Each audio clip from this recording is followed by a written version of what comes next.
Voilà. Donc bonjour à toutes et à tous.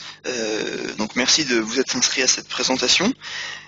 Donc le thème de cette présentation de nos logiciels et Sphinx, le thème précisément est mesurer le taux d'insertion professionnelle de vos jeunes diplômés. Donc nous allons aborder le cas pratique d'une enquête d'insertion professionnelle durant cette présentation donc de nos logiciels.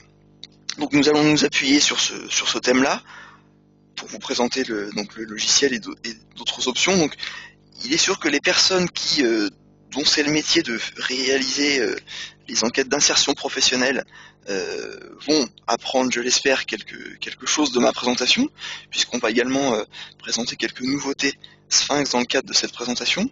C'est sûr qu'après, je ne sais pas si j'aurai la possibilité de vous apprendre grand chose, mais en tout cas, voilà, je vais essayer tout du moins de vous peut-être apporter quelques petites idées pour vos prochaines campagnes d'enquête d'insertion professionnelle. Donc, pour commencer,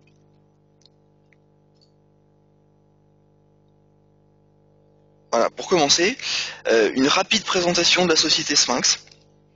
Donc, Sphinx, c'est une société qui a 30 ans. On est né du secteur de l'enseignement et de la recherche. Nos logiciels ont été créés au sein d'une université, d'un IUT plus précisément, et maintenant donc c'est une soixantaine de collaborateurs, c'est des nouvelles versions du logiciel, Sphinx IQ2, des revendeurs à l'étranger, une bonne partie de notre équipe recherche et développement travaille sur l'amélioration constante de nos outils.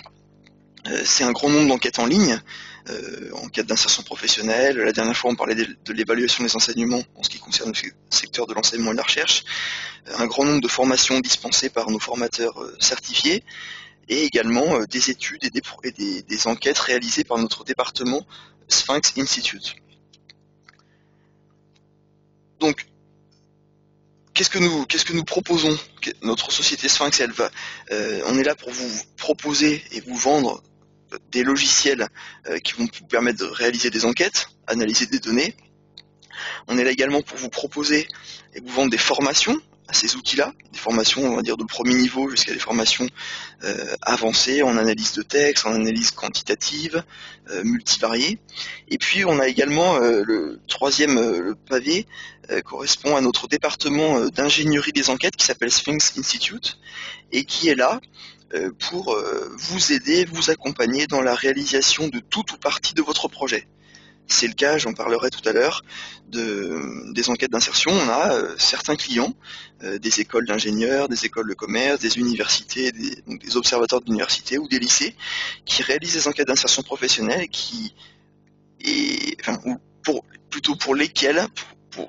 pour lesquelles nous réalisons une ou l'ensemble de l'enquête d'insertion professionnelle, mais j'aurai l'occasion d'y revenir. Donc, cette petite slide simplement pour vous montrer que nos clients donc dans le secteur de l'enseignement et de la recherche ce sont des lycées, des observatoires d'université, des labos de recherche, des centres de formation, voilà quelques-uns. Et puis donc concernant maintenant la vente de logiciels, puisque je parlais tout à l'heure de logiciels, formation et projets d'études, si maintenant on fait un zoom sur la partie logicielle, quand vous achetez chez nous un logiciel, qu'est-ce que vous en faites? Il y a trois types d'applications majeures. Les enquêtes administratives, donc les enquêtes d'insertion professionnelle en font partie. Il y a également la pédagogie. Vous vous équipez de logiciels pour équiper vos salles informatiques pour qu'un professeur puisse enseigner, entre autres, les méthodes d'enquête par questionnaire, ou alors des études de marché, une initiation à la statistique. Et également, l'autre application, ce sont des labos de recherche qui vont s'équiper de logiciels. Donc le même logiciel Sphinx IQ2 option Kali que celui qui pourrait être utilisé par vous-même, chargé d'études ou ingénieur d'études, mais pour cette fois-ci faire des études quantitatives et qualitatives et du coup utiliser le logiciel en analyse de manière un peu plus poussée. Voilà. Et alors, j'ai oublié de dire le nom du logiciel que l'on propose pour la partie pédagogie, c'est Sphinx Campus. C'est la version en ligne du logiciel. qui comporte également des supports de cours, des exercices et des corrigés. Voilà. Je ne vais pas m'attarder, c'est pas le sujet de ce matin. Voilà, donc là, simplement un petit zoom, mais j'aurai l'occasion d'y revenir.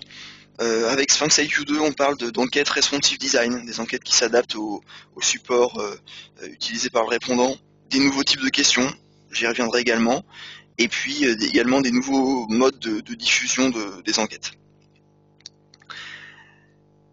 Concernant les suivis des résultats, voilà, j'y reviendrai, donc je vais passer très rapidement, mais on a une interface donc web reporting qui existe déjà depuis quelques années, mais qui s'est enrichie de nouvelles présentations, d'analyses de résultats pour des analyses quantitatives ou qualitatives, et j'aurai l'occasion d'en reparler à la fin de ma présentation, enfin sur la fin de ma présentation, et également de vous présenter une nouveauté, et voilà, j'y reviendrai.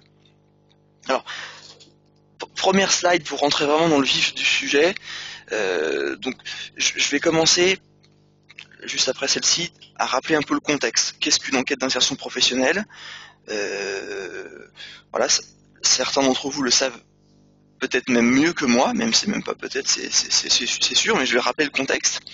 Et après, je vais vous expliquer dans le cadre de cette présentation en quoi Sphinx, en quoi nos logiciels peuvent vous aider dans les différentes étapes de la réalisation d'une enquête d'insertion professionnelle, donc de la création du questionnaire, en passant par la phase de diffusion, collecte et analyse, et partage des résultats.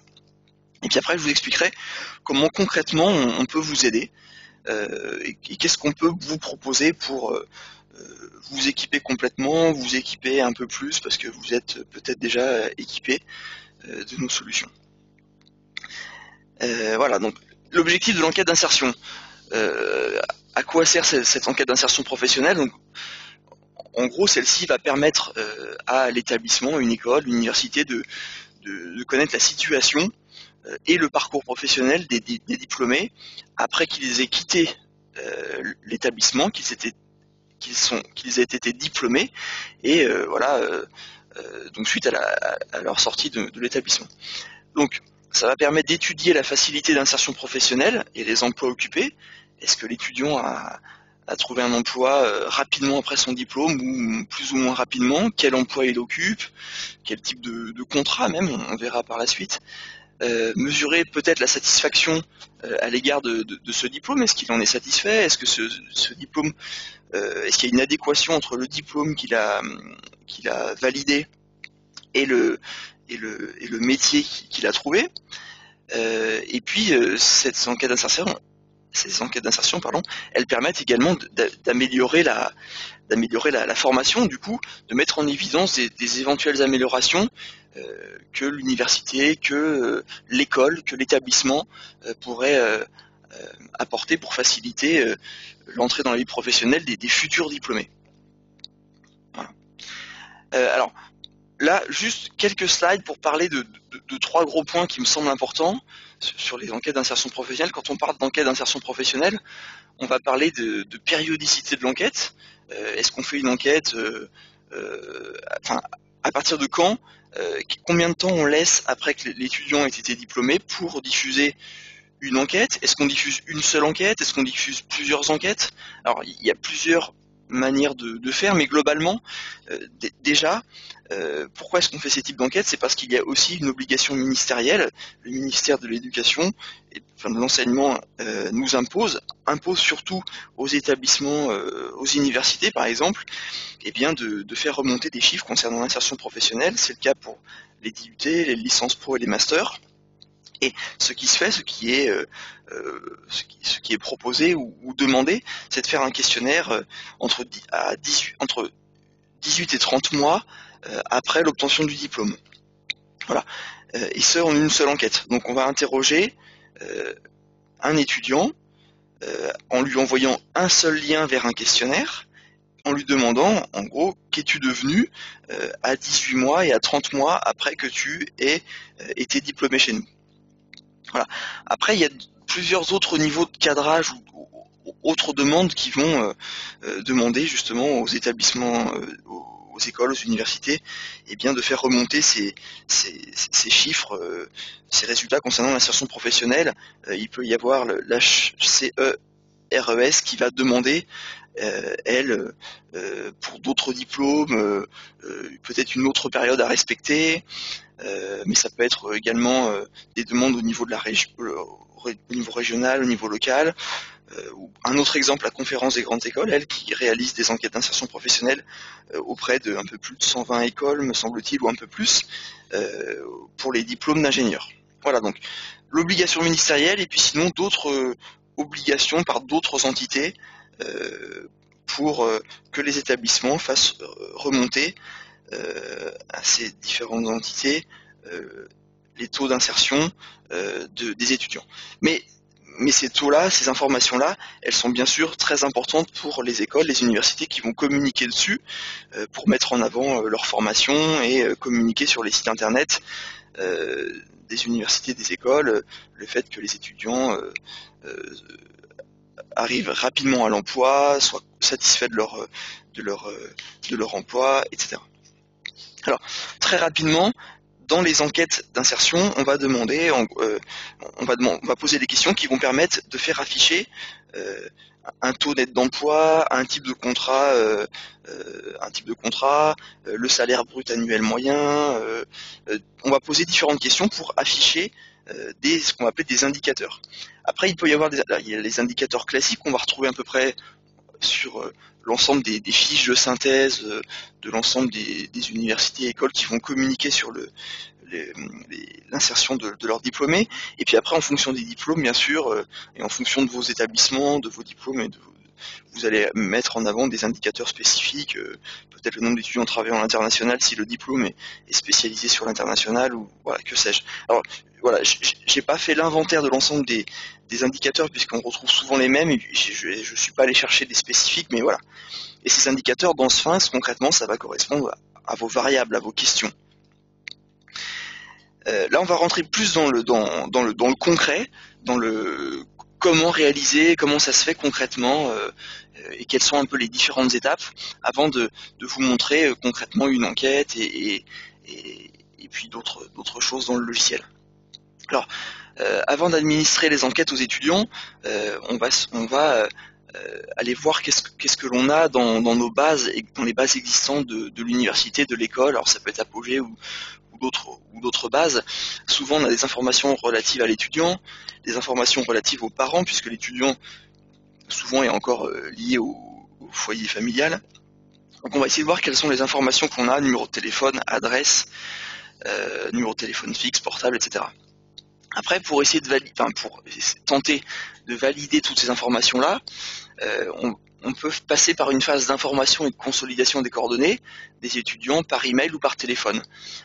Certains établissements vont faire un emailing sur la base des adresses mail qu'ils ont des étudiants, un emailing sans mettre le lien de l'enquête, mais simplement pour les informer de la future campagne d'enquête concernant l'insertion professionnelle, et ce qui va permettre d'avoir un retour sur les emails justement qui sont incorrects, et du coup de faire ce travail qui peut être fastidieux, d'aller rechercher les emails des étudiants pour lesquels, suite à cette diffusion d'invitation, les emails nous sont revenus car l'adresse est incorrecte.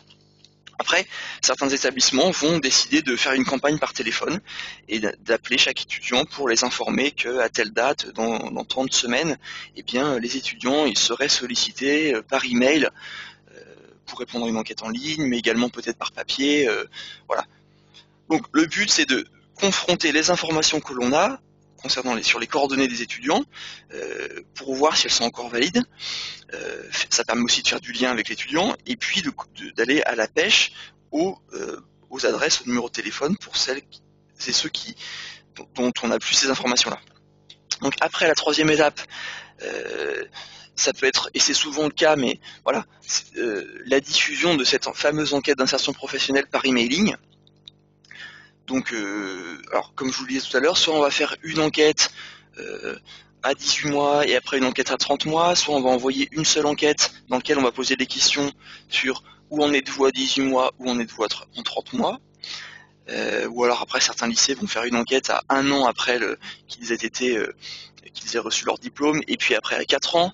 Certains peuvent le faisaient à 1 an, 4 ans et 7 ans, mais on se rend compte que quand on laisse trop de temps entre les 3 envois, finalement les étudiants peuvent s'épuiser. Mais voilà, il y a plusieurs moyens de faire. Ce que je voulais vous dire, parce que là je suis parti dans des exemples, c'est que donc l'enquête d'insertion professionnelle est souvent diffusée par emailing. Donc on parle ici d'une enquête en ligne, et elle est souvent doublée d'une version papier qui va être envoyée par courrier. Pourquoi pas une version papier en vue d'être donc soit saisie à la main, donc entre guillemets à l'ancienne, qui va nécessiter du temps et des forces vives, ou alors une version papier avec un modèle scanner qui pourrait permettre de gagner du temps, sachant que, encore une fois, si vous utilisez un modèle de papier en vue d'une acquisition par scanner, uniquement les croix dans les cases et les questions fermées seraient reconnues. Voilà. Ensuite, après que l'on ait récolté finalement le gros de nos réponses, souvent les établissements, en tout cas nos clients, vont réaliser des enquêtes, vont relancer les répondants par téléphone. Et nous, ce que l'on propose, et ce que l'on a proposé déjà à un bon nombre de clients qui réalisent des enquêtes d'insertion professionnelle avec nos solutions, c'est la gestion de ces relances par téléphone via une plateforme. Donc on utilise pour ça le module web reporting, que certains connaissent et que certains utilisent. Et je vous montrerai tout à l'heure de quelle manière on peut utiliser cette plateforme pour gérer une base de répondants, les appeler et trier les gens que l'on a appelés, que l'on doit rappeler, et ceux qui nous restent à rappeler. Voilà.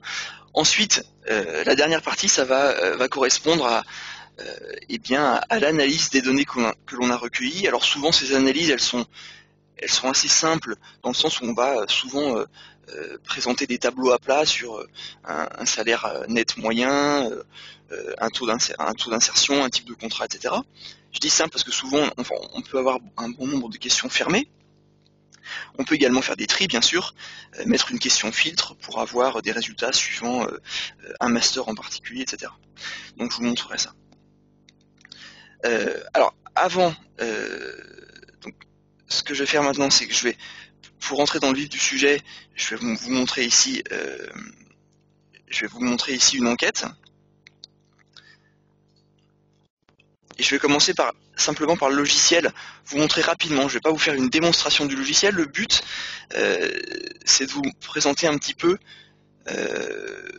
donc, dans Sphinx, on va pouvoir faire une enquête qui va être attractive. Pourquoi ? Parce que quand on fait une enquête d'insertion professionnelle, le but, c'est de faire une enquête, c'est d'avoir un bon taux de retour, un taux de réponse qui soit le plus haut possible.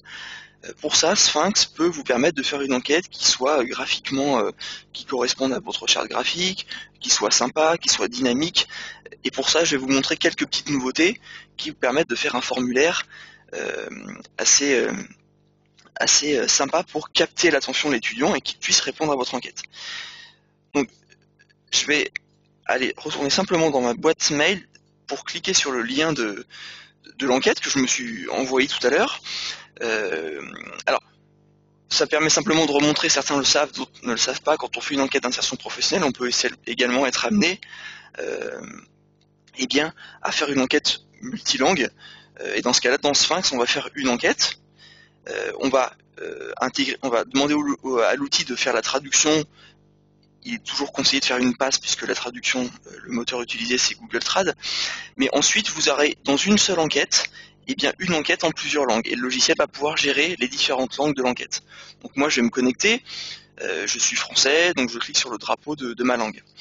Donc là, je vais balayer quelques premiers écrans de l'enquête, simplement. Parce qu'une enquête d'insertion professionnelle, il y a un grand nombre de questions, souvent c'est très long, je ne vais pas vous endormir avec ça, c'est simplement pour vous montrer quelques points et en quoi Sphinx peut vous permettre de faire une enquête qui corresponde aux enquêtes d'insertion. Donc, quand on fait une enquête d'insertion, on a des informations sur l'étudiant.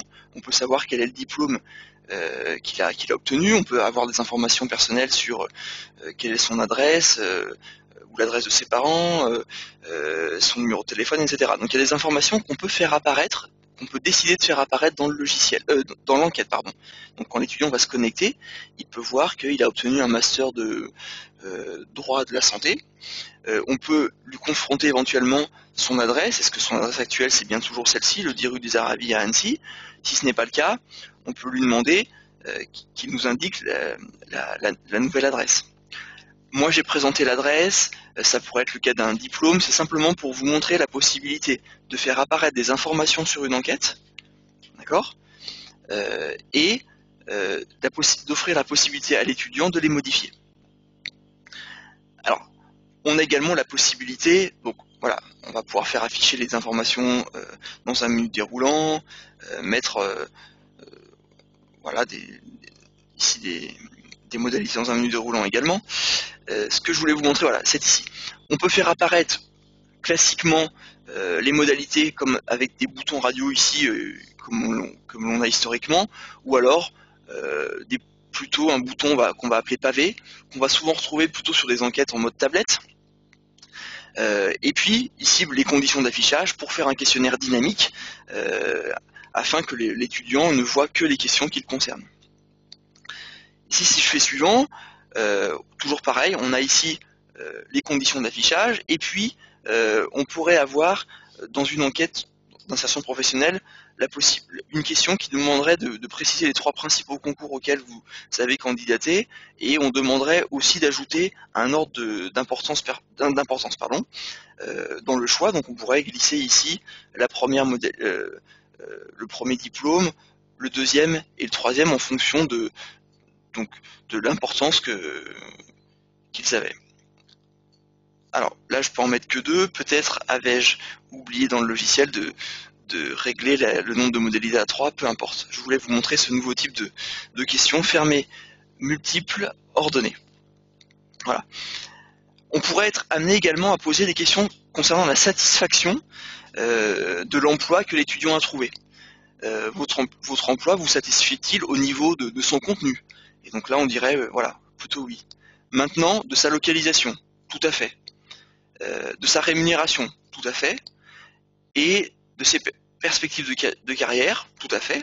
Et enfin, de l'adéquation, comme je vous disais tout à l'heure, l'adéquation entre le diplôme et l'emploi que l'étudiant a trouvé. Je vous montre ça. Finalement, c'est un tableau de questions échelle que l'on peut présenter de manière un peu plus dynamique en termes de forme et plus graphique. On appelle ça dans le logiciel un carrousel. Tout simplement, c'est un mode de présentation. Je vous montre également un type de question de satisfaction, car je vous parlerai tout à l'heure dans la partie analyse d'un indice que l'on pourrait appeler l'indice de recommandation de la formation, qui utilise un indice que l'on appelle le Net Promoter Score. Et pour réaliser cet indice, et je vous montrerai tout à l'heure, le logiciel va générer une analyse en fonction de cet indice.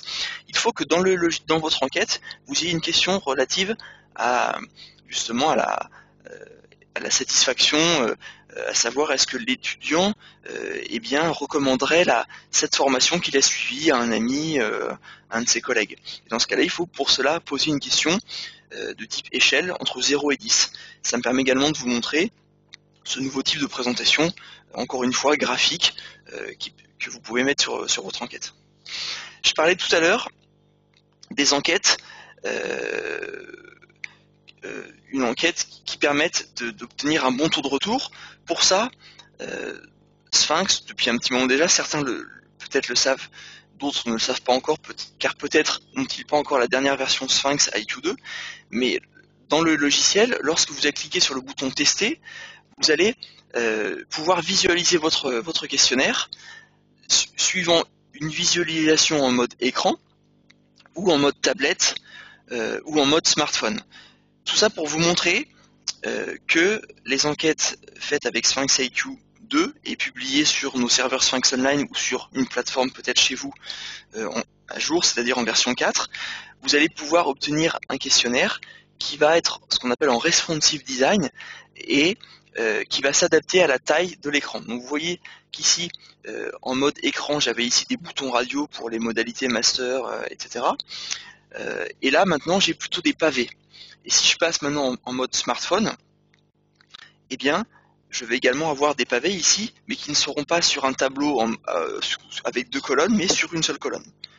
Voilà. Donc, tout à l'heure, je le listais sur mes slides, mais le responsive design peut être un bon moyen pour vous permettre, vous donner les moyens d'obtenir les réponses de la part de vos étudiants.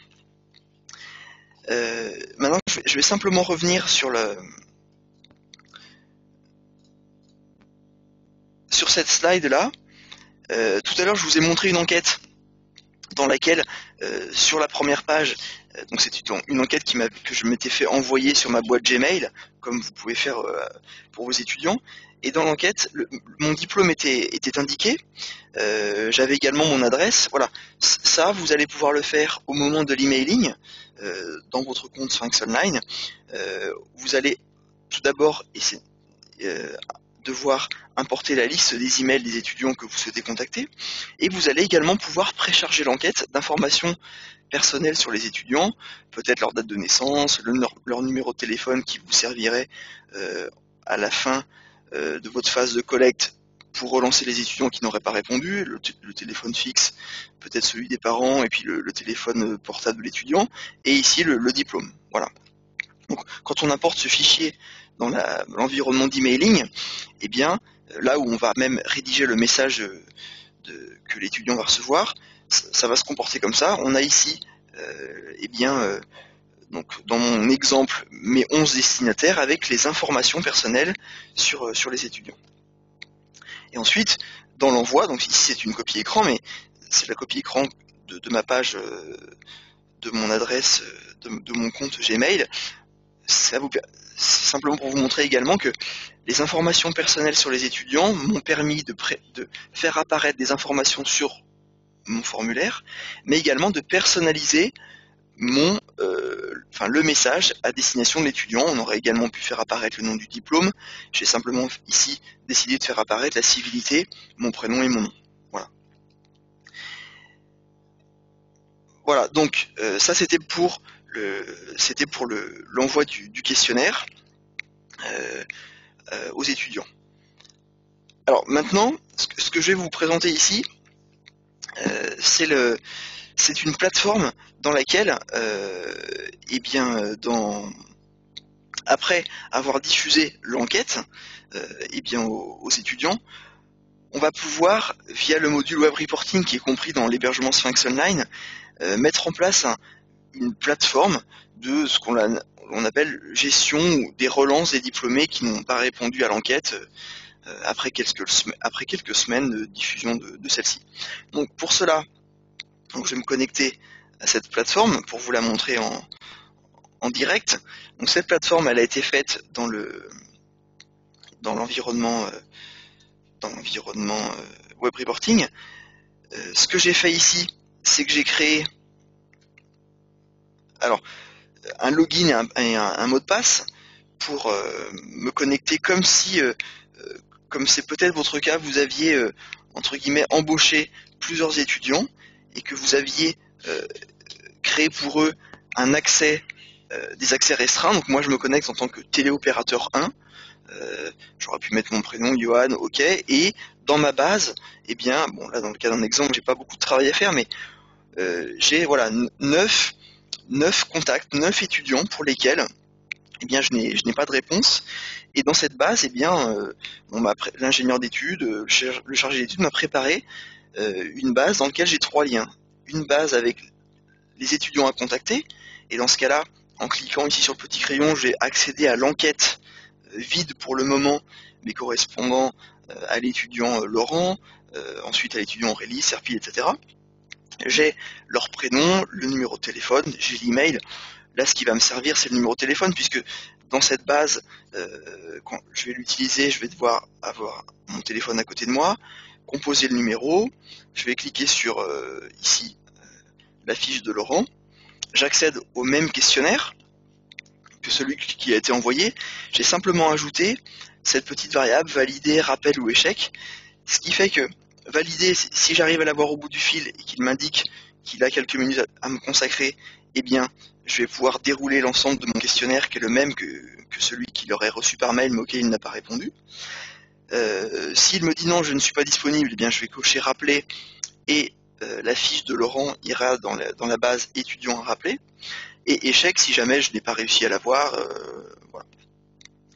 Donc si jamais j'ai réussi à l'avoir, eh bien je vais dérouler mon questionnaire, éventuellement voilà, je peux noter son adresse, je vais cliquer sur suivant et puis je vais enregistrer les réponses qu'il va bien vouloir me donner, etc., etc., jusqu'à la fin. Alors dans ce cas-là, je vais passer très rapidement, sans répondre à toutes les questions, simplement pour valider ma saisie. Comme ça, vous allez voir qu'il va apparaître dans la base des étudiants qui ont été contactés.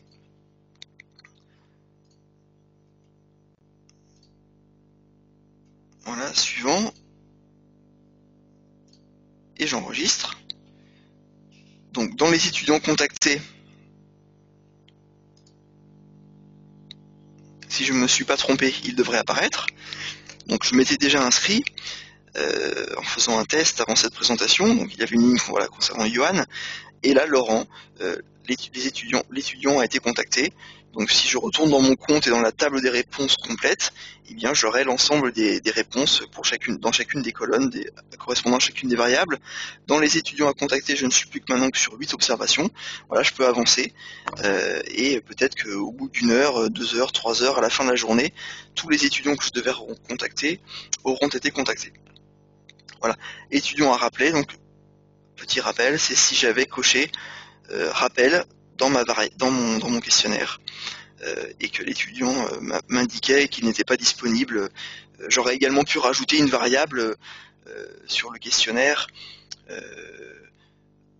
une variable indiquant une date et une heure afin que je sache à quel moment je puisse le rappeler pour vraiment être sûr de ne pas le louper. Voilà. Donc, encore une fois, ceci est un exemple, hein, puisque le formulaire qui va permettre de rappeler l'étudiant, moi j'ai simplement décidé d'ajouter uniquement la variable que j'ai appelée état, mais comme je vous le disais juste à l'instant, j'aurais pu rajouter une variable date de rappel souhaitée, heure de rappel souhaitée, et comme ça j'avais l'information et je savais à quel moment je pouvais le rappeler. Cette modification très simple dans le cadre de mon exemple, elle va se faire dans le formulaire, hein. Moi j'ai simplement décidé d'appeler un formulaire relance, et dans ce formulaire j'ai simplement mis cette variable état de l'appel. Tout simplement. Certains vont peut-être faire un masque différent en mettant le texte que l'étudiant va lire, un petit peu comme une téléopératrice lorsqu'elle vous appelle pour savoir si vous êtes satisfait de l'usage de votre téléphone. Voilà. Maintenant, je vais revenir à ma présentation. Donc là, c'était pour vous présenter cette plateforme qu'il est possible de faire avec le module web reporting pour appeler les gens qui n'ont pas répondu à l'enquête. Donc cette plateforme, elle va permettre une simplicité dans l'usage, puisque une fois que la personne est appelée, elle sort de cette table et entre guillemets les répondants sont bien rangés.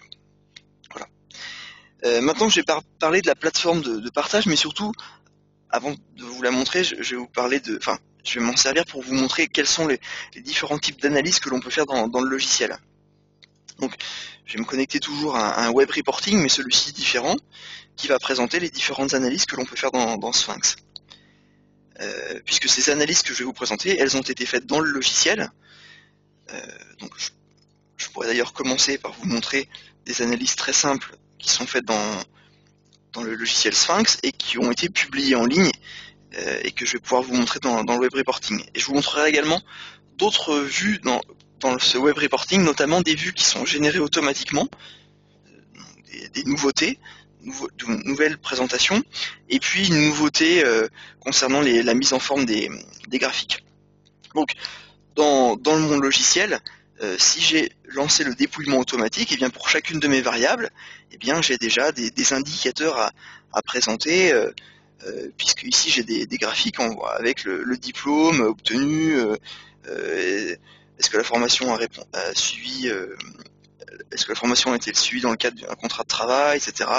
Le type de contrat, est-ce que les gens sont en emploi, etc.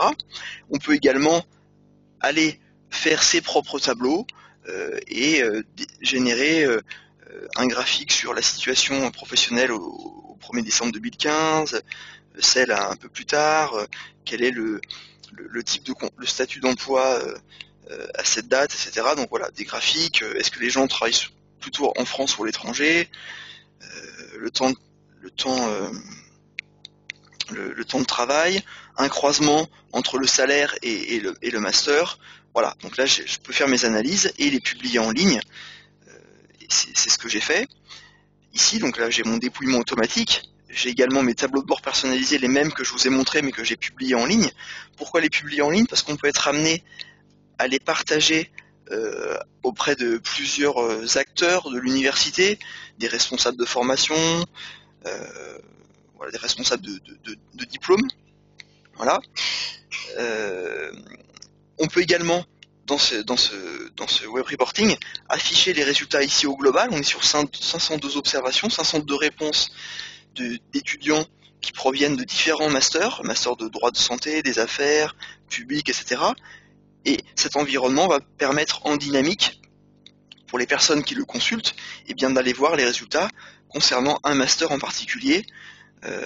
Voilà, donc là c'est la possibilité de pouvoir afficher un filtre sur une variable de notre enquête, et cette variable ici c'était le diplôme. Si on veut aller un peu plus loin, et cette fois-ci on a utilisé un nouvel environnement qui n'est pas encore disponible, mais que vous pourrez peut-être tester en avant-première au printemps prochain. Cet environnement sera un nouvel environnement qui permettra de mettre en forme vos analyses, cette fois-ci en ligne, et il a également l'intérêt de faire une présentation qui soit plus dynamique et avec une restitution graphique plus sympa. Donc on est ici sur des tableaux qui sont dynamiques, avec une information, dès qu'on fait un survol du graphique ici, donc ce graphique en barre. Pareil également pour ce graphique-là, celui-ci également, et puis la possibilité de faire afficher un salaire moyen net mensuel ici en euros, de manière un peu plus visible, puisqu'actuellement dans Sphinx, c'est une question toute bête, mais lorsqu'on a une question comme ça numérique, et qu'on veut faire afficher la moyenne, par défaut on a une moyenne qui s'affiche en petit, là on pourrait faire afficher une information de manière un peu plus visible. Voilà. On peut également, toujours dans ce même environnement, pareil, avoir une analyse croisée. Alors, certains vont peut-être tiquer par rapport aux résultats. Autant l'enquête que j'ai utilisée est une enquête inspirée des véritables enquêtes proposées par le ministère, et en s'inspirant un petit peu des questions que j'ai pu voir à droite à gauche proposées par différents établissements, autant les résultats, effectivement, le salaire peut vous paraître peut-être élevé, plus ou moins élevé en fonction des différentes disciplines. Ces informations-là sont des données entre guillemets bidons, ou parfois voilà, générées automatiquement par le logiciel. Donc ne vous attachez pas au salaire moyen ici obtenu dans le cadre de cette étude. Le but c'est simplement de vous présenter aussi des analyses et des représentations graphiques. Voilà. Alors, toujours avec la possibilité pour ces nouvelles restitutions, et comme les restitutions actuelles, de pouvoir exporter les données directement sous Word, Excel, d'imprimer une vue, bien sûr.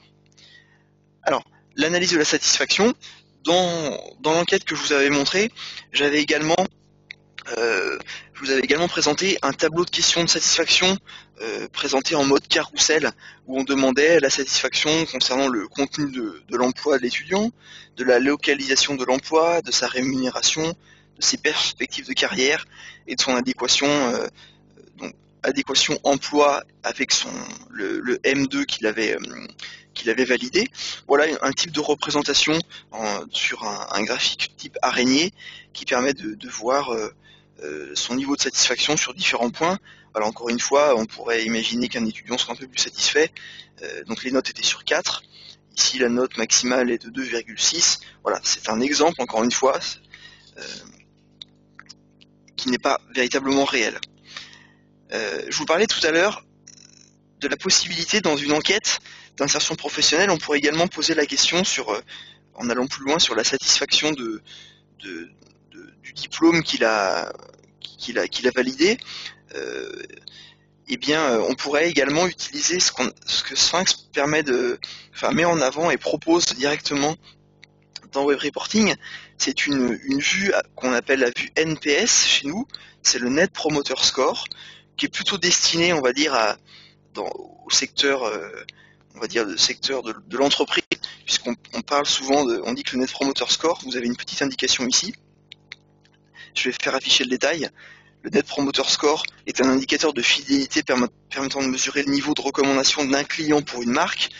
Là, on n'est pas du tout dans le même domaine, mais on pourrait appliquer ça. C'est pour ça que moi je l'ai appelé l'indice de recommandation de la formation, en disant voilà, cette fameuse question que je vous montrais dans le questionnaire, quelle est la probabilité que vous recommanderiez cette formation, ce diplôme à l'un de vos amis en études, un de vos collègues, etc. Donc on pourrait utiliser cet indice. Alors pour l'utiliser, il est indiqué ici, et c'est ce que je vous montrais dans l'enquête, il faut mettre dans l'enquête une question de satisfaction type échelle allant de 0 à 10, entre tout à fait improbable à tout à fait probable, par exemple. Voilà. Et ensuite, le logiciel propose cette vue avec ces graphiques automatiquement. Donc on a ici le nombre de promoteurs, c'est-à-dire les gens qui, eux, proposeraient vivement ce diplôme à un ami, ceux qui au contraire ne le proposeraient pas, et puis ceux qui ne savent pas trop. Et le Net Promoter Score, il est calculé en calcul. On va faire une soustraction entre le nombre de promoteurs et moins le nombre de détracteurs. Et on a ici un chiffre. Alors après ça dépend des domaines, mais parfois on dit que dès qu'on a un chiffre autour de 10, eh bien c'est plutôt bon. En tout cas, ces informations-là, elles sont entre guillemets bidons comme je vous le disais. Elles sont simplement le but de vous montrer la restitution graphique qui vous est faite ici, donc avec le nombre de réponses sur mon enquête, le nombre de promoteurs, le nombre de détracteurs. Et ici on a également une information sur par exemple, les détracteurs, ce sont plutôt des gens qui ont obtenu tel type de diplôme, le nombre de ces détracteurs, le nombre des promoteurs, quel type de diplôme également. Et puis dans mon enquête, j'avais également posé une question texte. Comme c'est souvent le cas, puisque vous avez souvent sur les sites respectifs des écoles, des universités, vous allez, ou les établissements vous communiquer parfois sur un témoignage d'un ancien étudiant qui explique un peu son parcours. Et bien dans ce cas-là, dans mon enquête, j'avais posé une question et puis j'ai généré des réponses un petit peu entre guillemets bidons ou inspirées de réponses que j'ai pu trouver en les anonymisant. Et on a ici des textes et on a une vue ici qui va montrer par exemple les textes avec les réponses. Et puis on peut également compléter ce verbatim ici que vous pourriez utiliser pour illustrer un témoignage. Ici donc c'est une réponse de quelqu'un qui est en master mention droit des affaires et la probabilité qu'il a mise entre guillemets d'inciter un collègue à faire ce diplôme elle est de 8, etc. Donc voilà cette vue NPS qui va m'indiquer un petit peu le nombre de gens qui encourageraient un diplôme ou pas du tout.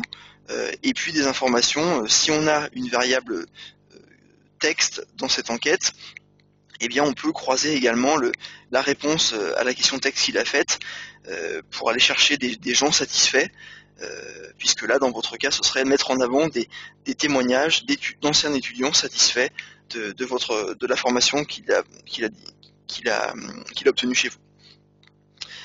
Dans les autres restitutions que je peux vous montrer, avant de terminer, puisqu'il est déjà 11h15, et qui sont faites dans le logiciel donc Sphinx IQ de Kali, avec cette option d'analyse de texte, eh bien on peut générer, par rapport à l'ensemble du corpus que j'ai récolté, donc l'ensemble des témoignages qui ont été donnés au travers de l'enquête d'insertion professionnelle sur le parcours, eh bien on a ici un corpus de 1927 mots, avec une longueur médiane de 55 mots, par réponse. Et puis ici on a les mots qui sont les plus cités. Alors forcément il y a le mot master parce que les gens vont parler de leur parcours. Et puis il y a le mot entreprise, permettre. Et quand on va cliquer sur le mot, on va accéder au verbatim. Et on va voir la réponse de l'étudiant. Et au travers d'un thésaurus qui est dans le logiciel, on va voir quelles sont les principales idées. On parle ici d'instruction et de recherche, forcément, de multimédia, d'activités professionnelles, de dispositions, d'emploi et salaire, puisque le logiciel donc dispose d'un thésaurus, un arbre avec des thèmes, des sous-thèmes, des sous-sous-thèmes, etc. Et en fonction des mots, on va voir quelles sont les grandes idées qui ressortent du corpus. Voilà. Alors, moi je vous montre cette vue-là, même si, dans le cadre de l'insertion professionnelle, vous allez peut-être être plutôt amené à prendre le verbatim brut pour illustrer eh bien une synthèse, ou mettre sur vos sites internet pour faire la promotion de vos diplômes, montrer que les étudiants sont contents quand ils sortent de votre établissement et que le master a véritablement répondu à ce qu'ils attendaient, étant donné qu'ils sont contents de l'emploi dans lequel ils sont. Mais c'est également pour vous montrer que si vous voulez peut-être aller un peu plus loin dans les analyses et non pas vous arrêter simplement au verbatim, eh bien avec l'outil Sphinx IQ de Kali, vous pouvez aller un petit peu plus loin. Et là, je vous montre la restitution en ligne, mais le logiciel va permettre de faire afficher ce même nuage de mots et également d'aller plus loin dans l'analyse. Pour terminer, je vais revenir sur le PowerPoint. Donc, l'environnement qui présente les analyses faites dans le logiciel et également des nouvelles analyses proposées directement par l'outil. Je vous parle également d'accès restreint. Moi, je me suis connecté en tant qu'administrateur. Je ne vous ai pas montré l'accès restreint, mais l'accès restreint, c'est le même que celui que j'ai utilisé dans la plateforme de gestion de relance. Je m'étais connecté en tant que téléopérateur. On pourrait imaginer là que je me connecte en tant que responsable d'un master en particulier, par exemple. Le Net Promoter Score ou indice de recommandation de la formation, je vous l'ai montré. Voilà, donc maintenant je vais vous présenter 3 slides pour conclure cette présentation. Je vous ai montré rapidement que avec Sphinx IQ, on pouvait réaliser un questionnaire déjà qui était dynamique, attractif. Je vous ai parlé du multi-support, on peut faire une enquête en ligne, la doubler d'une enquête papier. On peut avoir une enquête qui est en responsive design, donc qui va s'adapter au support utilisé par les répondants. Les contrôles des cohérences, je ne vous l'ai pas montré, mais à partir du moment où vous demandez un salaire moyen, une date, eh bien on peut indiquer que le salaire ne va pas dépasser tel nombre, puisqu'on demande un salaire moyen mensuel, donc pour contrôler un petit peu, pour que les gens ne donnent pas des chiffres un peu aberrants, pour lui montrer que peut-être que l'étudiant a mal lu le libellé. Les conditions d'affichage, les renvois, bon ça c'est assez classique, mais c'est important dans ce type d'enquête pour faire quelque chose de dynamique et sympa pour que l'étudiant réponde. La diffusion par emailing avec le fait de personnaliser le message, mais également personnaliser l'enquête. Les relances automatiques. Alors, la possibilité également de diffuser peut-être le message d'invitation qui va prévenir l'étudiant qu'une enquête d'insertion professionnelle va être envoyée, pourquoi pas le faire par SMS. À l'heure actuelle, vous avez sûrement vu qu'il était également possible de diffuser une enquête par SMS, mais la diffusion par SMS est indépendante de celle par emailing, donc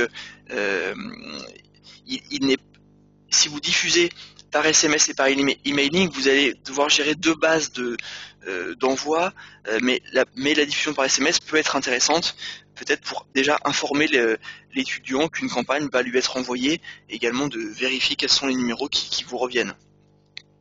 La plateforme de gestion des relances téléphoniques, j'en ai parlé, avec les multi-accès, si vous, entre guillemets, vous embauchez plusieurs étudiants. Dans ce cas-là, vous pouvez partager la base en 10 étudiants, et les 1000 étudiants à rappeler, eh bien, vous les divisez par 10 et chaque étudiant a 100 contacts à appeler. Et puis l'analyse quantitative et qualitative des résultats, donc elle va se faire dans le logiciel. On peut les partager si vous le souhaitez via cette plateforme, ou alors classiquement, sinon, vous les exportez dans PowerPoint et dans Word pour faire vos rapports. Et ces analyses vont être partagées auprès des responsables de diplôme, directeurs de faculté, etc. Mais elles vont également permettre de faire des synthèses qui vont être pour informer les étudiants, puisque c'est souvent le cas également.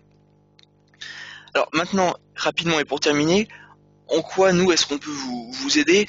On peut vous aider en vous proposant de vous équiper du logiciel Sphinx IQ de Kali que j'ai utilisé et que je vous ai montré rapidement, et d'un hébergement Sphinx Online qui vous permet de faire une enquête, la publier, la diffuser, et partager en ligne et faire une plateforme de relance téléphonique comme je vous l'ai montré.